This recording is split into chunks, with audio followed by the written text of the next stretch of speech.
Welcome back, everyone, to Bullhorns and Bullseyes. Hey, Curtis, I've heard people lately been describing this podcast as a show about nothing. Show about nothing. I get that one. To which I always respond, this is gold, Jerry, gold. Yeah. And so if you are catching those references, then you are of kindred spirit and mind with our guest today, who, Curtis, you found, who happens to be a big Seinfeld fan on top of everything else that he's going to explain to us today. Let's let the insanity begin, shall we? Let's. So, Jared Gibson, Jared, found you on LinkedIn. You're connected with a great colleague of ours, Amy Schuster. And Amy's somebody who's been on the show twice and largely respect, and saw some of your comments on her and then went and checked out your posts and those types of things. I was like, man, this is a guy we got to have on the show because he's speaking our language. So welcome to Bullhorns and Bullseyes. Yeah. Thanks for having me on. I watched the puffy shirt episode last night. It's my go-to fall asleep after watching the news and being miserable for 15 minutes. I'm like, all right, I got to throw Seinfeld on and go to bed. I don't want to be a pirate. Isn't that what he says? Yeah. Yep. And that's also, if I'm doing my math correctly, isn't that the episode where Costanza was a hand model? Yeah. Yeah. All right. Yep. Yeah. All right. Yep. I've got it. Is that the soft talker episode? Is that how he ends up wrapped into the, Wow. Gosh. Jam-packed. Wow. Mm-hmm. Yeah. Well, hopefully this episode will be jam-packed as well. We wanted to introduce, Jared, what you do and who you are. So you are co-founder of a company called Outworks. And as I read your homepage here, it sounds like I'm reading from my own website, which is great. It says, we help amplify awareness, authority, and trust by transforming your founder or executive's expertise into engaging content that resonates with your prospects. Beautiful. So explain what that is and why you're focused specifically on founder-led content. Yeah. So I'll say founder-led content is just kind of what's easy to say, but it's really any employee, any executive content. For us, it was, we kind of put our stake in the ground on it being the individual as opposed to the company content. Like pandemic happened, everything pre-pandemic was company marketing collateral, company content, company LinkedIn pages. Pandemic happens and you start to see into the lives of these executives, these founders, these CEOs at home, in their element with guitars in the background, with kids running around. And it really like humanized them and gave them a personality, and people gravitated toward that. So you started to see more of these executives step out from behind the company brand and really put themselves out there and build trust that way. And that trust just transferred back over. So for us, that was like, we just felt that there was an opportunity because we knew that executives really should be doing more of this, but they just didn't have the time or the resources. I couldn't tell you how many times we heard, yeah, I know I should be posting more on LinkedIn. I just don't know what to say. I don't have the time to say it. So, well, let's start a company where we can help guide them and make it easy for them. And that's ultimately what we're doing is we put together a strategy for our clients around what their content pillars are, do a profile audit, and then what we do is interview them for 60 minutes each month based on a few questions that we'll send over ahead of time. We take that interview, podcast style, super casual, and we chop it up for content, consistent content, video, image, graphic, text-based content, and help them post minimum 12 times a month and just continue to build that content engine for them. Excellent. Yeah, that sounds like the our formula as well, Curtis. Reminds me of when we had Ryan on and he said, stop hiding behind your logo. Remember that quip? That was one of your favorites.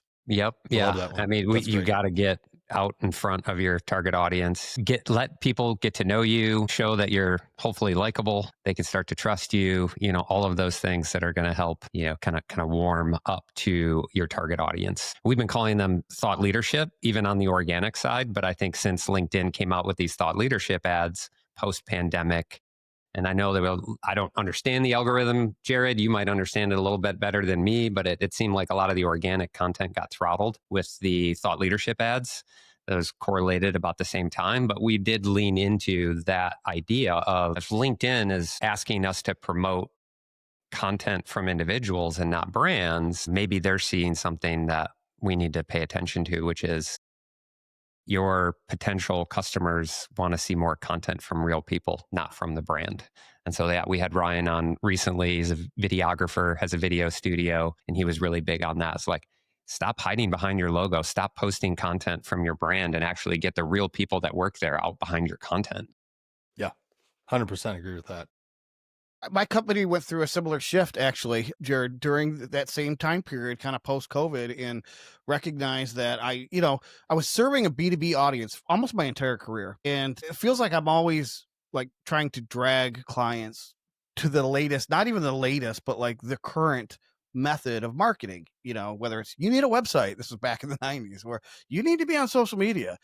There's always resistance. And the resistance, I think, sort of devolved from I'm trying to explain to you what content marketing is to now, all right, the world is blowing up with content. I need to do this and I don't have time to do it. And so we saw the same need. And if we could get people over that hump, it's not that they don't have the ideas. It's not that they can't write generally. It's that they just don't have the time. So converting that subject matter expertise into content is, and you're not selling, but we'll get into all that. I wanted to ask you about something that Curtis just said. So it's not even a conspiracy theory, but it just so happens at the time when LinkedIn is introducing thought leadership ads, in other words, boosted posts for your people's content, all of a sudden everyone starts noticing that the reach of their organic posts is going down. Now, could be coincidental. It could be timed to now people are out of the pandemic and they're offline more than they were. So whatever the truth is, we all see the reach is down. The numbers are down unless you're Gary V? Gary V. So what does this mean to a founder or somebody doing content for a founder or an executive? If reach is down, is it the inclination to say, well, what the juice isn't worth the squeeze anymore? Yeah. So I could go many different directions with this one, but you're right. I mean, reach is definitely down. Even like I'll go on LinkedIn, I'll see people that have, 50,000, 100,000 followers saying well, my reach isn't down. It's like, okay, well, you're playing in a different game than most of us common folk here are. But reach is down for sure. LinkedIn, we're doubling down on video. Video is huge right now. Like video is, I think, everything. It should be everything. It's the future. And LinkedIn kind of gave us a tease early last year when they came out with this TikTok style feature video, and they just boosted basically the organic video content. So people were putting video out and they were seeing so many impressions and the reach was insane. So everybody not everybody, a lot of people jumped on this video train. And then overnight, one night, LinkedIn just pulled it back. And then you started to see what was getting 5,000 impressions get 300 impressions, right? And it pissed a lot of people off because they were used to that dopamine hit that they were getting, right? The way that we are going to look at this is that this is social media. This is the social media platform, right? The B2B buyer is on LinkedIn. Whether you like LinkedIn or you don't like LinkedIn, it's just where we are. Maybe someday YouTube passes it as the B channel. Maybe there's another one that comes out, but right now LinkedIn has the data. LinkedIn is the channel. And the decision makers, I think I saw a stat that the average B2B decision maker is 36 to 37 years old. So I'm going to give you 3 stats. 36 to 37 years old. The people that are most active on LinkedIn are between 25 and 34 years old. The second group right behind them are 18 to 24 years old. Put all of that together, that's the social media generation. Right? So if you are not on social media, if you're not on LinkedIn putting content out, even if the reach is down, any one of those impressions could turn into a client at some point in time. So if you were getting 1,000 and now you're only getting 400, does that mean you stop, you pout, and you complain about LinkedIn? No, you have to continue to do it and just be consistent with it, because you may get 300 impressions on your post Monday. You may get 300 on Wednesday. 300 completely different people are seeing your content, are going back to your profile page, and you've built this library of consistent content that they can start doing their homework on before they even have a conversation with you or anybody at your company. Yeah. Curtis, I'm going to run a little experiment with you because something you just mentioned, Jared. A lot of our clients are B2B, right? And they're serving B2B buyers. And so I would ask, when this was happening and clients that had gone all in on LinkedIn and now they see the throttle, and they're like, wow, geez, this isn't worth it anymore. And you just run a quick math problem and you say, Curtis, you can answer real. How many new clients could you get this month to make a significant impact on your business? How many would you need? 1. Okay. 1. Could you take 10? No. Right. So why are we chasing 5,000 impressions when 300 will do? 300 might be too many, might be plenty. I know it's a numbers game, but it's not always a numbers game, Curtis. It's a quality game over quantity. And I'd rather have my clients niche so far down that they are talking to just a very discrete audience of buyers than going chasing tens of thousands of internet fame and viral posts a la TikTok. I had a post today about that this shouldn't be the only tactic that people have, right? This is a motion in the overall strategy that aids in everything else that you're doing. And if you think about it through that lens, I think it's a lot easier to digest the fact that you're not going to have as many impressions as you did a year and a half ago, right? Put your ego to the side, because it's the ego that's pissing people off right now. That's it. Yeah. Right. It's still a social media platform. So if they put that to the side and understand that I've got all these other motions in play. I'm going to conferences, I'm networking, I got an email play, I got a DM strat, all this stuff. This is just making sure that you stay top of mind with all the people that you're communicating with. Curtis, real quick, again, not to throw you under the bus or put you on the spot, but I just remembered there was a time where concurrently you were texting me something like, "Hey, do you want to help share this? My reach is horrible." And then like literally 2 hours later, "Hey, I got a lead from a guy who's been following me on LinkedIn. I've known him for years. He saw our podcast." Remember? Yeah. So you were complaining about reach, but you were actually achieving the outcome. Yep. Yeah. No, and it's true. Like, I think I fell into that trap when we first started the podcast 2 years ago, which was right before I feel like the major change happened. And we were on every post getting the numbers you mentioned, Jared, like 3,000, 4,000 impressions on the video content, the shorts from the podcast, announcing, new episodes and those types of things. And then it was pretty much overnight. Everything went to like 300, 400. And it was deflating. It's hard to, especially me, a numbers guy, to look at those numbers and be like, I'm putting in all this work and investing all this time to do this marketing activity. But yet at the end of the day, like, it's all about what Tom's saying, the right people seeing your content, getting to know you. And we've talked about this before. We've got a client who jumped on the second call with the two decision makers and basically kicked off the call talking about the episodes. He was asking some questions and relating to some of the episodes he had watched. And we realized real quickly in that call, it was already a done deal because he spent a few hours consuming our content. And there's the content that sold him. We didn't have to sell to the two decision makers. It was already done internally. So I think that's one of the things that people don't realize is we've been so focused on sort of the lead gen component. And maybe I'm getting ahead here, Tom, but like, the marketing is supposed to generate leads. And what I've come to realize over the last couple of years is that the marketing can actually help to accelerate the pipeline, and accelerates the pipeline by educating and entertaining or, whatever it's doing to that audience to get them to know and like and trust you as a person, as a brand, whatever you are. And if it comes from an owner, like what you're doing, Jared, even better. And here, once it gets into sales, well, it's an easier job for sales. You're getting right to pricing, or you're getting right to, some integration issues or those types of things, just to check the boxes to say that this is going to be a good decision. They don't need to be convinced of this platform over this platform. So it's all about removing that friction. Yeah, the buyer, I mean, it's following the new buyer journey. The buyer journey is very different today than it was 10 years ago. It's very different today than it was 5 years ago.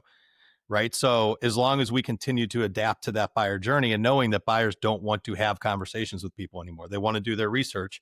And if we can give them an opportunity on LinkedIn or whatever social media channel you choose to do their research along with the website, like, we want them to be 85% of the way there by the time they reach out and say, "Hey, I'm ready to talk," Curtis, exactly like you said. And there's a good chance that your competitors aren't doing this. Right. So it's a cheat code, and you're already a leg up on the competitors that may be spreadsheet.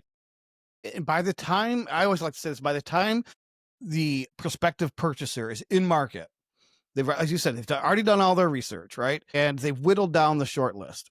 And if you get out in advance of that, here's the whole point of constant content, is that if you get out in front of that and educate that market, entertain that market, influence that market to the point where now they're in market, there might not even be a short list. There might not even be any vetting because they've already sold on you. And that's why I love the way that that same LinkedIn post concludes. You say, so yes, reach is down, but influence is still up for grabs.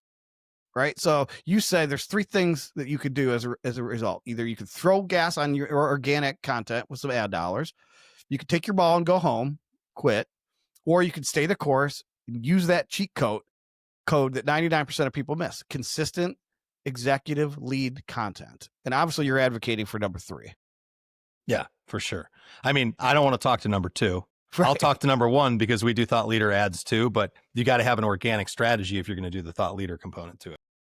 What is relentless? That word that I hear you use. What does relentless mean to you? Because give some context in terms of how much of an owner's time that this is going to, obviously they need someone like you to kind of fulfill all this, but what are we talking about? 1 post a week, 1 post a day? I would say we do 3, minimum of 3 a week.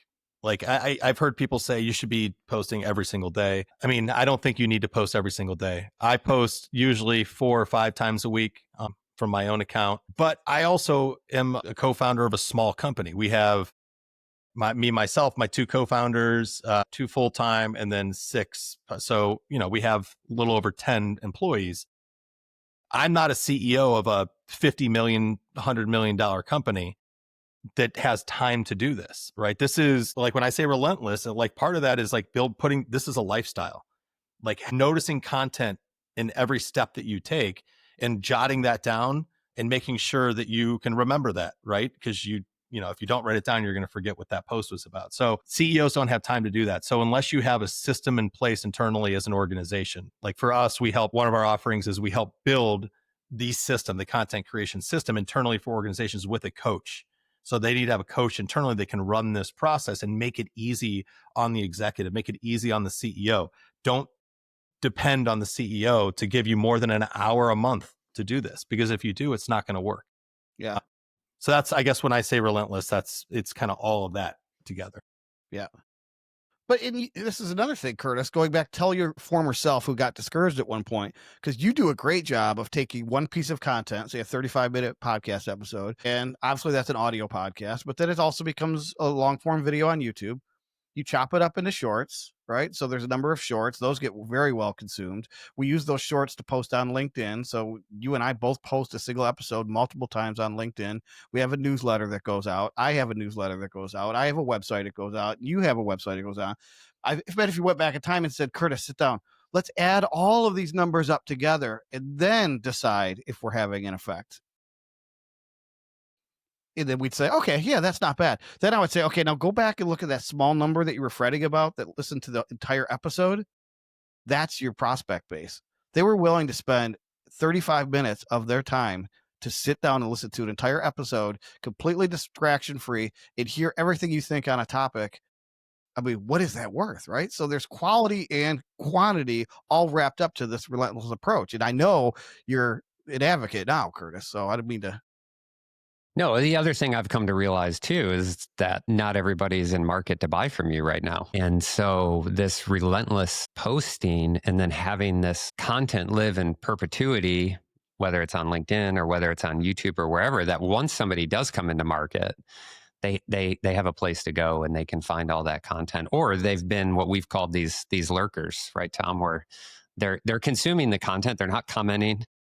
They're not liking, they're just consuming it. And somewhere down the line, they're going to have a problem that they think you might be able to help them solve. And then you get that email or that phone call or that message in app that says, hey, I've been following your content and I'm at a new company now and we've got a problem I think you can help with. Yeah, that prospect will have been then completely educated as to what you think, what you do, how you do it, why you care. If they're still listening and still reading, they're probably now engaged to the point where they fairly convinced that you're an expert, right? So the phone call outreach isn't, hey, Tom, I'm putting together a short list of agencies. I want to know if you want to be on the bid list. It's something like, hey, Tom, we need to hire an agency to do this. Would you talk to my founder today? That type of thing, which goes back to the other post that I wanted to touch on, Jared, is where you cover the whole concept of recency bias. Why is that important when it comes to this idea of being a relentless content creator? Yeah. So if you think, I want to go back to what Curtis said, the numbers are, that's the larger market formula, right? 3% of people are in market, hands are in the air, pain aware, solution seeking. I think it's like 37% are pain aware, but they're not solution seeking. And then the rest don't realize they have a problem yet.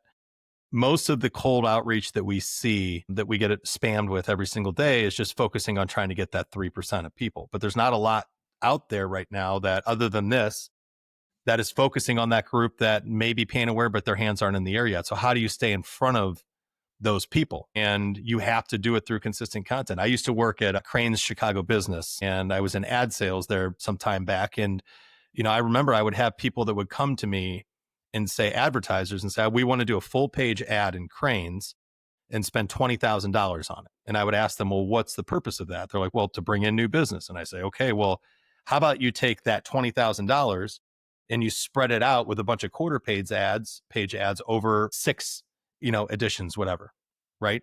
Because you never know, that person may not need you on the first 4, but they're going to need you on 5. And if they see you, it's going to be that, oh, I saw your ad today and, I need this. Like I didn't need it last week, but I need it now. And that's just what recency bias is like, we remember the last 2 or 3 solutions to what we're looking for. I have friends that do certain, their roles, whether their company, they're selling a certain service, right? If I haven't talked to those friends, or if I haven't seen those friends in 8 months, 9 months, and I talk to somebody that says, hey, Jared, do you know anybody that does XYZ? I'm going to, unfortunately for that friend, I'm not going to remember them. I'm going to remember the last 2 or 3 people that I talked to about this.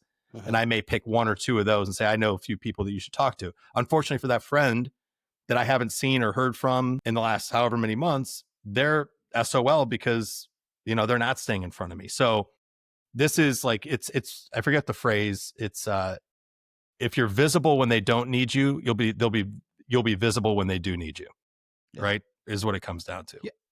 Yeah. And if, again, I'm an English major, so this math may be all wrong, but that one and done approach that when you're time at Crane in Chicago, or just let's say you wanted to see if podcasting works. So you record one podcast episode, you put it out once, and then the math of trying to hit somebody in that 3% with their hand up, ready to go, is really difficult.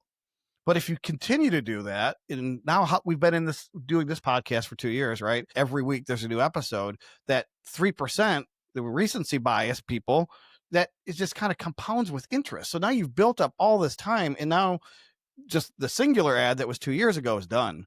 But every other point in the cadence continues to make an impact on somebody in that 3%, or somebody who will eventually move into that 3%. Question. Yeah. So what do you recommend there as when you're working with a new company? I don't know if you're going to call them a campaign, or when you get somebody set up, what's the minimum time that you want them to be engaged with you to creating content? Is it 3 months? Is it 6 months? Is it a year? Because we'll have clients who want to do a 1 month to 3 month campaign. And I'm now saying we would say no to that. It's not enough time. Yeah. If somebody says, I want to try this out for 2 or 3 months to see how it goes, first off, I want to know what they're looking for. Why do they want to do this? Right? What I want to hear is, I understand the value as the CEO or the founder of this company to put myself out there and create this content that helps accelerate the sales funnel, that helps keep me and my company top of mind, that helps show my personality with consistent, high quality content. That's what I want to do, right? If I get people saying, oh, I want to generate leads ASAP from this, that is not an ideal client for us, because there's no easy button to this. Maybe the easy button is thought leader ads. If you've got lead magnets that you can tie back to some of the content and actually have an offer that makes sense other than just selling. But I would say, I tell everybody, every single person going into this, your mindset needs to be at least 6 months, and in an honest moment, probably a year or more. Right. So they know going into it, if they just say that I don't want to do it, let's try this out for 2 months, it's not going to work. And I'll tell them that up front. I think I know where our hearts collectively are and truly are in our minds. And I wouldn't even advocate for 6 months to a year. I would say this is a lifestyle change. You're going to do this. Like, you're not going to lose 50 pounds in 6 weeks and then be done and keep it off. You need to consider whether you're willing to invest. This is your new way of life to do things from here on out. We might change the tactics and we might change the medium or whatever, but this is what you're doing now. And if that's not the case with you, then you should probably go find someone who has an easy button. One of the things, that's a great point. And I always like to equate it like to the gym, right? Because it literally is like, you can equate it to going to the gym. The first time you go, you're going to walk around, and I've used this before. You're going to walk around and you're going to feel like an idiot because you don't know what to do. And you're just going to assume and tell yourself that everybody's looking at you, everybody's judging me, everybody's laughing at me right now. And you do your workout and then you leave and you're like, oh, thank God that was over. Now you can either not come back the next day because of the false narratives that you created in your head, or you can go back, you're a little bit smarter, right? You know a little bit more about what to do. You feel a little bit better. Then you come back day 3, and then it becomes a process and a routine. And you realize all those narratives you created at the beginning are completely false. You work out and you get in shape. After a year, are you going to stop working out? Like, yeah, I feel good. I think I'm done. No, All set now. you're not, right? You have to keep doing it like long term. Mhm. So I like the fact that you said that it needs to be more than a year, because it does need to be more than a year, and there's going to be ups and downs along that, right? And you're going to learn a lot throughout that process, but it should be, it's a long-term, like we said, lifestyle. Years ago, I was so inspired by somebody who posted on Facebook back when I cared about Facebook, but she posted up, I woke up this morning and I decided to say out loud, I'm a runner. And she went running that day for the first day. And then I ran into her like 3 years later and she was doing marathons. It just felt great, looked great or whatever. But the whole point is you need to wake up and say, I'm a content creator. And that's just who I am now. Whether you're getting Jared's help or somebody's help to do it, that needs to be the mindset. So let me ask you this question. So that content doesn't become a show about nothing or yada, yada, yada. What do you think is the most effective forms of content? And I don't mean, you mentioned video and audio or whatever, but in terms of what does the content actually do for, let's say, a B2B audience in a perfect client for you, the founder? Yeah. So I think that it does a few different things. And I would go and answer that with just talking more about the pillars that we help our clients create, like the foundation of what these pillars are and what the purpose of each one of them is. Like there's usually 4. One is domain expertise. Like we want you to talk about your expertise, what you do, how you help companies solve challenges that they have, right? So let's talk about that. So your expertise needs to be out there, right? The website can help out with a lot of that too. So that's there, but it can't be all that. Like that can be a big chunk of it, but it's also got to be thought leadership. Like let's have a point of view on things going on in your industry. It may not directly affect your domain expertise or what your company does, but it's showcasing that you are a thought leader in the space and you know what you're talking about, right? So those are kind of the first 2 that are more on the professional side. But then there's the other 2, and I think this is where a lot of people miss. And this is the stuff that humanizes you, that builds trust, that gets people to really like you. We talk about know, like, and trust. One is your story. Like, how did you get from where you were to where you are today? All the landmines that you stepped on, all the failures that you had, what did you learn from all that stuff? That is the stuff that resonates with people and truly builds trust. So tell your story. Like we all have stories. Like we all have a million different stories. Like start to tell that. And then the last one, and this is probably the one that people push away the most, but I think that we're in a different world. You've heard people talk about this isn't Facebook, this is LinkedIn. I think it's more married today, post-pandemic, than it ever was. And I'm not saying you throw up a picture of your cat on LinkedIn and say, check out my cute cat, but let's talk about passions that you do outside the workplace that we can tie back to the business, right? That's part of your story. That's part of your journey. And these are things that you love. We have clients that take cars apart, put them back together. We have a client in Australia that's a seaweed farmer on the weekend. We have clients that run Ironmen. Like all that stuff together creates, like we talked about earlier, like I jumped on the call with you. I already knew who you were. I was already sold on you because of everything that you've talked about within your content. Yep. The only thing I think it's perfect, by the way, but maybe consider adding in the storytelling pillar, you can also tell other people's stories too. Either people that you've met, things that you've learned, a client came in the other day and, threw his phone on the desk, said, I'm never using that thing again. What he didn't understand was, that type of thing. It just really resonates. And I know, Chris, the whole reason we have this podcast is because you wanted to do some storytelling. Yeah, you convinced me to do the podcast. Oh yeah, what a We're great going to do idea. storytelling. It was your idea. Yeah, Jared, what I did was I asked Tom to write case studies for some of my clients. They had really good stories I wanted to share. And then he interviewed a client and came back and said, hey, it was a great conversation I had, but it was 90 minutes long. I don't know how we turned this into one blog post. It's probably 4 blog posts, but it probably shouldn't be blog posts. And then came back and said, what if we interviewed Mario? And what if it was a podcast? And what if, and what if, and what if? And then what if became, let's do it. Yeah, I love that. Yeah. Yeah, it's fine. Toot your horn. If you have stories to tell, your clients have stories to tell about the work you do, case studies or whatever, yeah, put that stuff out there too. That, I guess that would probably for me fall more into the domain expertise a little bit, just because it's your company. But that is the stuff that resonates with people, because they want to hear from people that were in their shoes, that were making the decision. Do I want to work with these guys? Okay, I would like to talk to somebody or hear from somebody that has gone through the decision-making process, what they felt at the beginning and what they feel now. Yep, exactly. Well, Curtis, I'm glad you met me before you met Jared, because I might never have gotten into the picture here, because he thinks and says all the same things I do, which is good. We have the same haircut too. Good. Right? So you're smart enough to cover yours up. We all do? Yeah, we're good. Speaking of podcasts and tooting your own horn, you have your own podcast, Jared, don't you?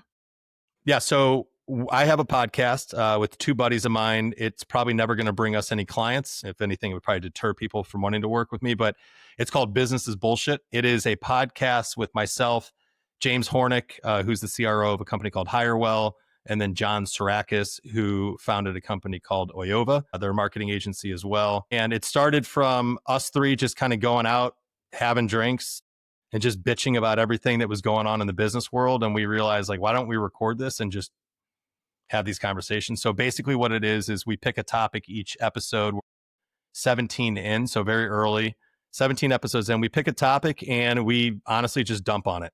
You know, whether that's cold outreach is BS, and we talk about things that we can't stand. It's probably a lot of the stuff that people think, but they don't actually say out loud. It's definitely a rated R podcast. I wouldn't have your kids around if you were listening to it, but it's fun. We don't care if nobody listens to it, because we still have a blast doing it. It sounds like kind of how Smartless started, which of course the whole world listens to now, but it's like, just, we had nothing to do during COVID, so let's just get on a Zoom call and talk, and now look at them. So Curtis, any final thoughts as we kind of round into the home stretch here?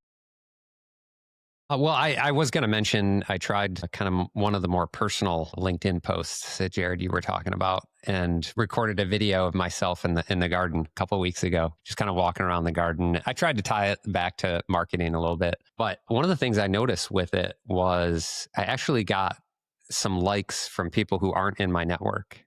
So it was like LinkedIn did do something with that, like took it outside of my ecosystem and the people who normally follow me and put it out to some new audiences, probably because it wasn't marketing content. Second degree engagement's good. Yeah. If once you start to see that, like, it's definitely a good thing. Yeah. So yeah, it was a fun thing to do. And honestly, it was super easy, which I was kind of playing off some. Gary Vee, I think, has launched a new book here recently, and he's been all over my social media and coming up in my feed on stuff. And yeah, it's just this, I'll keep saying this, relentless pursuit of content marketing. And like, he's got a phone or a camera on him, I would think 24/7, except maybe when he's sleeping. But otherwise he's being recorded, everything that he does. And not that we need to go that far, but yeah, it was just like, hey, why not just grab the phone, flip it around and walk around and talk? And if people listen, great. If they don't, who cares? Yep. I've started doing that for some outreach DMs. Take the dog out for a walk, have a list of 3 people on the walk that I want to reach out to, hold the phone up, just super casual message to them, make an assumption that, you know, I assume that this is the challenge you're having. If you ever want to wrap through some of this stuff, let me know. And that's it. There's not sending them over a bunch of follow-ups. It's hyper personalized, trying to cut through the noise. So I love the idea of just that, like holding the phone up and just shooting a video that way. Yep. My final thought is just the relentless pursuit of the word relentless, because if you're going to get going on this, if you're not already doing it, you have to trust that it's working, even if the naked indicators aren't telling you the story that you want to hear, right? So just keep at it and find ways to keep at it. So you need to either find someone like Jared who can do a lot of this for you, or you need to find something that you will get energized to do. And it could be going on a walk with the dog with a video. It could be writing. For me, it's writing, or podcasting. But figure out what they say. Figure out what you love to do, and you'll never work a day in your life. So same thing goes. Got to have fun doing it. Got to have fun doing it. If you viewed this as like a chore, something you can't stand to do, it's going to be an uphill battle for you. Yep. The counter to that is, though, George Costanza might say, when you look annoyed all the time, people think you're busy. Yes. Right. All right. Well, I'm going to go Great. look annoyed so people think I'm busy and get back to what it is that I do for my day job. We'll let you do the same, Jared. We appreciate you coming on. Maybe we'll have you back if you ever want to share some of the deeper thoughts on Seinfeld or content development. Yeah. See y'all next time on Bullhorns and Bullseyes. Giddy up.